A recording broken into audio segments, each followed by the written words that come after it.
तालिबानी सब सोच रहे थे कि अमेरिका की फौज हटे तो इनको हम दिखाएं, और यहां बैठे तालिबान सोच रहे हैं कि ये योगी मोदी हटें और हम इनको मजा चखाएं।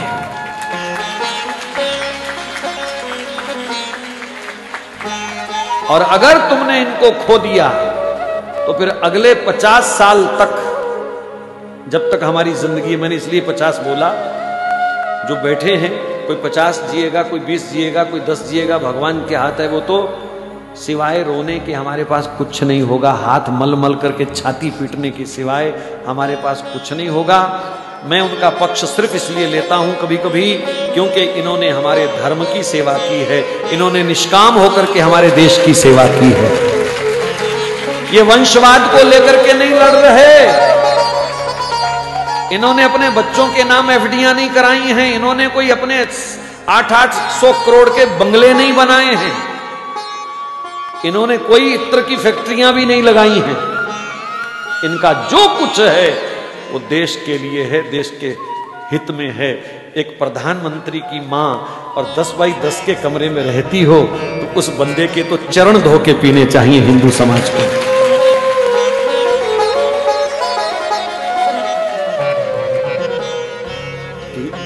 ये देश त्याग का पुजारी है और इस त्याग को भी पूजना पड़ेगा।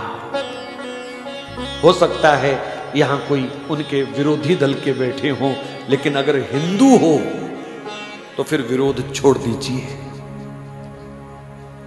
बनता ही नहीं है विरोध करना भैया, किसी भी एंगल से विरोध बनता ही नहीं है। वर्तमान समय तो कहता है एकजुट होकर के आंख बंद करके समर्थन करो बस।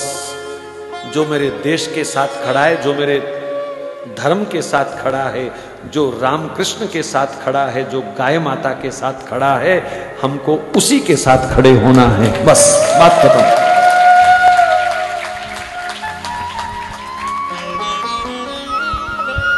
500 वर्ष का कलंक धुल रहा है अयोध्या में है? और फिर भी हम दूसरा कोई चिंतन दिमाग में लाएं तो ये बदकिस्मती के सिवाय और कुछ नहीं है। ये देश राम का है, ये परिवेश राम का है, और जो राम का सम्मान करे उनका सम्मान हमको करना ही चाहिए हर हालत में। कोई दूसरी राय नहीं है, बात खत्म। देश सुरक्षित है इन हाथों में और इन्हीं हाथों में रहना चाहिए, बात खत्म। बस हम तो एक ही प्रार्थना कर रहे हैं कि जब चाय वाला जाए तो गाय वाला आए, बस।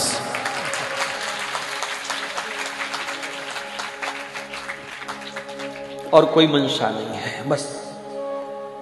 ये परमात्मा ऐसी विभूतियों को कभी कभी कृपा करके भेजता है। धनुष बाण लेके स्वयं वो बहुत इमरजेंसी में आता है,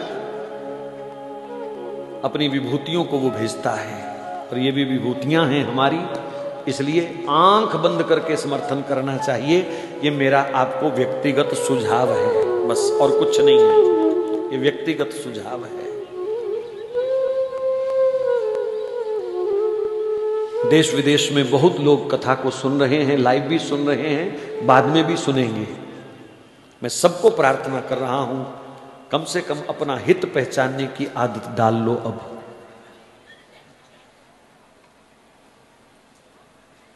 ऐसा अवसर दोबारा नहीं आएगा हमारे पास।